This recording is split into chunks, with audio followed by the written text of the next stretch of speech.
Hello everyone, আসসালামু আলাইকুম। আজকে সাবজেক্ট ভার্ব এগ্রিমেন্টের দ্বিতীয় ক্লাস। তোমাদের কারো যদি এই সাবজেক্ট ভার্ব এগ্রিমেন্টের হ্যান্ড নোট প্রয়োজন হয় তাহলে অবশ্যই বন্ধুদেরকে শেয়ার মেনশন করে দাও এবং আমাকে কমেন্টে জানাও অথবা সরাসরি আমার ফেসবুক পেজে ইনবক্স করতে পারো। এর আগের ভিডিওতে আমরা সাবজেক্ট ভার্ব এগ্রিমেন্টের 7টা রুল দেখছিলাম। আজকে পরেরগুলো দেখো। সেন্টেন্সে ইদার ডট ডট অর, এরপর হচ্ছে নিদার ডট ডট নর, not only dot dot but also, not dot dot but এবং অর। দেখো এই অর, নর, বাট অলসো এদের পূর্ববর্তী সাবজেক্টের কোনো ভ্যালু নাই, এদের পরবর্তী সাবজেক্ট অনুযায়ী ভার্ব হয়। দেখো খুবই সিম্পল, একটু খেয়াল করো। সেটা হচ্ছে এই অর, নর, বাট এবং বাট অলসো এই ওয়ার্ডগুলোর পরে একটা সাবজেক্ট থাকবে এবং আগে একটা সাবজেক্ট থাকবে। কি থাকবে বলো তো? এই অর, নর, বাট অলসো এর আগে একটা সাবজেক্ট এবং এর পরে একটা সাবজেক্ট থাকবে। এই আগের সাবজেক্ট অনুযায়ী কিন্তু ভার্ব হবে না, এর পরে যে সাবজেক্টটা থাকবে সেটা অনুযায়ী ভার্ব বসবে। এটুকু ক্লিয়ার সবাই? বুঝছো? ধরো এখন যদি আমরা একটা এক্সাম্পল দেখি, যেমন কি হতে পারে? Either the students or the teachers, either the students or the teachers is absent today. এখন দেখো এই হচ্ছে ইদার এবং অর, তাহলে কি হলো? Either dot dot or. এটুকু বুঝতে পারছো? এখন দেখো এই অর এর আগে একটা সাবজেক্ট এবং পরে একটা সাবজেক্ট, এটা হচ্ছে সাবজেক্ট 1 এবং এটা সাবজেক্ট 2। আচ্ছা এখন খেয়াল করো, এই সাবজেক্ট 1 দ্য স্টুডেন্টস এটা হচ্ছে প্লুরাল, দ্য স্টুডেন্টস কি প্লুরাল। আর এই সাবজেক্ট 2 দ্য টিচার হচ্ছে কি সিঙ্গুলার, দ্য টিচার সিঙ্গুলার। এটুকু বুঝতে পারছো? ওকে এখন দেখো অর, নর, বাট এবং বাট অলসো এর প্রথমে যে সাবজেক্টটা থাকে এটার কোনো ভ্যালু নাই, এরা সবসময় সেকেন্ড সাবজেক্ট অনুযায়ী ভার্ব নেয়। ঠিক আছে? দেখো স্টুডেন্টস হচ্ছে প্লুরাল এবং দ্য টিচার সিঙ্গুলার, যেহেতু অরের পরের সাবজেক্ট অনুযায়ী ভার্ব হবে তাই ভার্ব কি হবে? ভার্বও হবে সিঙ্গুলার, যেহেতু সাবজেক্ট সিঙ্গুলার তাই ভার্বও সিঙ্গুলার। আচ্ছা এটুকু ক্লিয়ার হলে আমরা এখন আরও কিছু এক্সাম্পলস দেখি। সেটা হচ্ছে দেখো ইদার রহিম, এই হচ্ছে ইদার আর এই হচ্ছে or, either dot dot or, either Rahim or his friends R responsible. দেখো সেন্টেন্সে এই ইদার ডট ডট অর কিন্তু সবসময় সেকেন্ড সাবজেক্ট নিয়ে কাজ করে, সেকেন্ড সাবজেক্ট অনুযায়ী ভার্ব হয়। যেহেতু সেকেন্ড সাবজেক্ট কি আছে? হিজ ফ্রেন্ডস, এটা হচ্ছে প্লুরাল, হিজ ফ্রেন্ডস হচ্ছে প্লুরাল, সো ভার্বও কি হবে? প্লুরাল হবে। আর দেখো এই সেন্টেন্সও যদি ফার্স্ট সাবজেক্ট নিয়ে কাজ হতো, তার মানে কি রহিম যদি সাবজেক্ট হতো তাহলে রহিম কি সিঙ্গুলার, যেহেতু রহিম সিঙ্গুলার যদি এটা সাবজেক্ট হতো তাহলে ভার্বও কি হতো? সিঙ্গুলার হতো। বাট এই রুলসটার ক্ষেত্রে সবসময় সেকেন্ড সাবজেক্ট নিয়ে সেকেন্ড সাবজেক্ট অনুযায়ী ভার্ব হয়। ক্লিয়ার সবাই? এই সেকেন্ড সাবজেক্ট প্লুরাল হলে ভার্বও কি হবে? প্লুরাল। আর যদি সেকেন্ড সাবজেক্ট সিঙ্গুলার হয় সেই ক্ষেত্রে ভার্বও কি হবে? সিঙ্গুলার।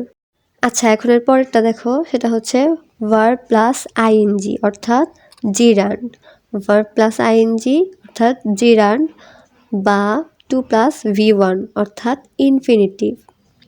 কি আছে দেখো, জিরান্ড বা ইনফিনিটিভ সাবজেক্ট হিসেবে বসলে ভার্ব কি হয়? সিঙ্গুলার হয়। কোনো সেন্টেন্সে জিরান্ড এবং ইনফিনিটিভ যদি সাবজেক্ট হিসেবে বসে তাহলে ভার্বটা সবসময়ই সিঙ্গুলার হয়। দেখো খুবই সিম্পল, কি আছে? Swimming is a good exercise, verb plus ING অর্থাৎ জিরান্ড। সেন্টেন্সে জিরান্ড অথবা ইনফিনিটিভ থাকলে কি হয়? ভার্ব সবসময় সিঙ্গুলার হয়। এটুকু ক্লিয়ার সবাই? এখন পরেরটা দেখো, সেন্টেন্সে রিলেটিভ প্রোনাউন থাকলে, তাহলে রিলেটিভ প্রোনাউন কোনগুলা একটু খেয়াল করো। রিলেটিভ প্রোনাউন হচ্ছে 5টি। রিলেটিভ প্রোনাউন কয়টি? 5টি। কি কি দেখো, এই 5টি হচ্ছে রিলেটিভ প্রোনাউন। হু, হুম, হুজ হচ্ছে ব্যক্তির ক্ষেত্রে, হুইচ বস্তুর ক্ষেত্রে এবং দ্যাট হচ্ছে ব্যক্তি এবং বস্তু উভয়ের ক্ষেত্রে বসে।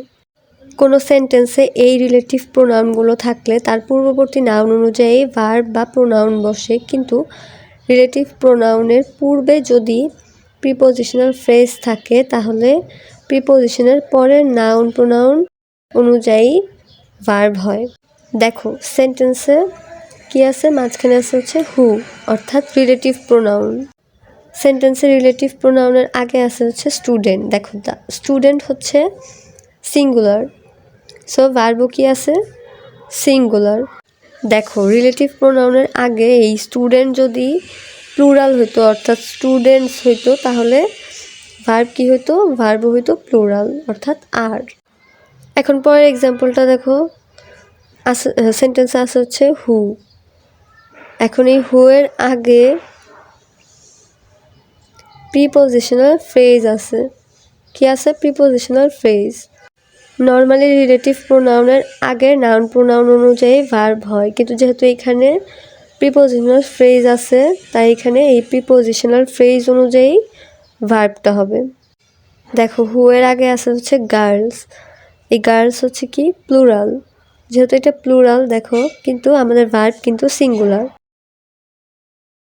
কারণ এখানে আমরা প্রিপোজিশনাল ফ্রেজ অনুযায়ী ভার্ব নিয়েছি। এই ওয়ান হচ্ছে সিঙ্গুলার তাই এখানে ভার্বও সিঙ্গুলার হয়েছে।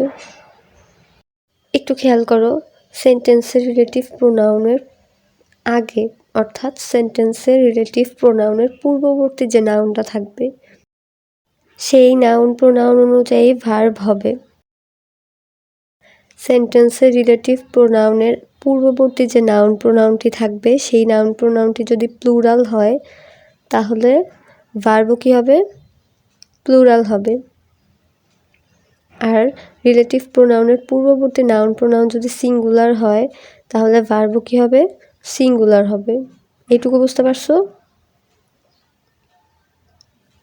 এরপরে দেখো সেন্টেন্সের রিলেটিভ প্রোনাউনের আগে যদি প্রিপোজিশনাল ফ্রেজ থাকে, কি থাকে, প্রিপোজিশনাল ফ্রেজ, তাহলে ভার্বটি সেই প্রিপোজিশনাল ফ্রেজ অনুযায়ী হবে। আশা করি সবাই বুঝতে পারছো। আচ্ছা এখন পরেরটা দেখো, সেন্টেন্সে হেয়ার এবং দেয়ারের পরের নাউন অনুযায়ী ভার্ব হয়। সেন্টেন্সে হেয়ার এবং দেয়ারের পরের নাউন অনুযায়ী ভার্ব হয়। যেমন দেখো হেয়ার ইজ দ্য বুক, এই বুকটা কি, বুক হচ্ছে সিঙ্গুলার তাই ভার্বও কি হয়েছে, সিঙ্গুলার। এরপরটা দেখো হেয়ার আর দ্য বুকস, এখানে ভার্বটা হচ্ছে প্লুরাল। দেখো এই বুকস হচ্ছে প্লুরাল তাই ভার্বও কি হয়েছে, প্লুরাল হয়েছে। এরপরটা দেখো there is a pen on the table, এই পেনটা কি, একটা পেন বুঝাইছে অর্থাৎ সিঙ্গুলার তাই ভার্বও আছে কি, সিঙ্গুলার। আবার এরপরটা দেখো there are many students in a classroom, দেখো মেনি স্টুডেন্টস হচ্ছে কি প্লুরাল, মেনি স্টুডেন্টস একজন না অনেকজন তাই প্লুরাল, তো ভার্বও কি আছে, প্লুরাল। দেখো এই হেয়ার এবং দেয়ারের পরের নাউন অনুযায়ী সবসময় ভার্ব বসে। বুঝতে পারছো সবাই? সো আজকের মতো এই পর্যন্তই, আল্লাহ হাফেজ।